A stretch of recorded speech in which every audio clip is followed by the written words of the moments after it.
कि आप Swiss bank पे बोलो कितना पैसा चला गया है यहाँ से, उसको वापस लेके आओ। मैं बोलता हूँ यहाँ की शिक्षा ही वापस ले आओ, जो शिक्षा थी शिक्षा ही वापस ले आओ, बहुत कुछ हो सकता है। यहाँ का एक एक बच्चा इतना जबरदस्त क्रांतिकारी हो सकता है। देश तो वैसे ही अपने उस जो इस देश की जो स्थान था इस देश का, उस स्थान को पा सकता है, जो सबसे ऊंचा स्थान था इस देश का। जो इन गद्दारों ने, जो इन बिकाऊ नेताओं ने इस देश के सतर को इतना नीचे गिरा दिया, इस शिक्षा को ले आओ। और रही बात पैसे की, जो पैसे आप बरत रहे हैं उसका सही मूल्य पता आपको? किसी को सही मूल्य पता है? एक भक्त से मेरी बात हो रही थी, भक्त बोल रहा था हमारे पैसे की कोई वैल्यू नहीं है। डॉलर की इतनी वैल्यू है कि हमारे 80 रुपए और डॉलर एक।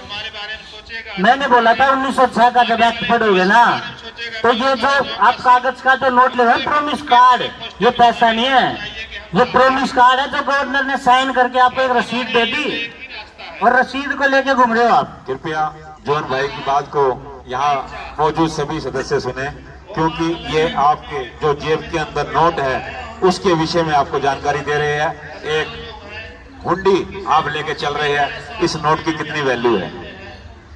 आपने देखा होगा, इसके ऊपर कभी से देख रहे हो, एक वचन लिखा हुआ है कि मैं धारक को इतने रुपए देने का वचन अदा करता हूं। वचन कब दिया जाता है? वचन दिया जाता है यानी मैंने किसी से कुछ चीज उधार ले ली, तो मैं या तो उसके बदले में कुछ चीज दूंगा कि भाई मैं इतनी ये चीज आपकी वापिस दे दूंगा, उसके बदले में आप ये चीज रख लो।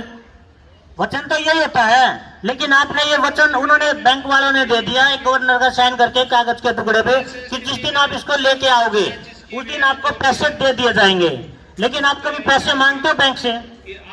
आप वही कागज दे आते हो और दोबारा से वही ले आते हो, आपको पता ही नहीं। मैं बोलता हूँ इस पैसे की जो आप जेब में लेके घूम रहे हो, इसकी एक्चुअल कीमत जानोगे, 1906 के एक्ट को जानोगे तो आपको पता चलेगा 1 रुपए की कीमत 777 मिलीग्राम सोना है। हेलो, 777 मिलीग्राम सोना, 1 रुपए की कीमत।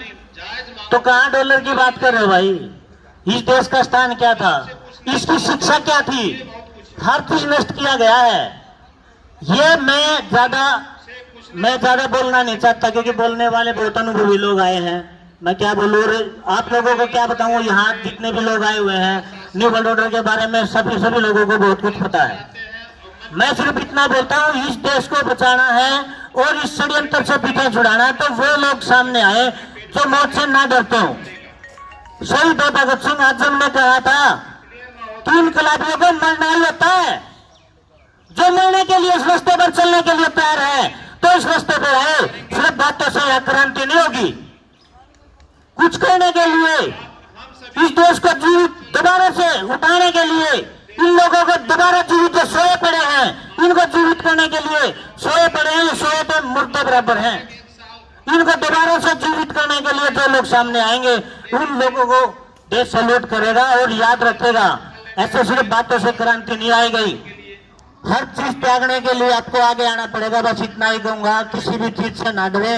और इतना बड़ा षड्यंत्र नहीं है ये, जितना हमें दिखाया जा रहा है, जितना बताया जा रहा है, इतना बड़ा ये तब है जब आप लोग जागरूक नहीं हो, आप लोग डरे हुए हो। जिस दिन आप लोग सामने आके सवाल पूछने शुरू करोगे, आवाज उठाओगे, इनकी धज्जियां उड़ जाएंगी।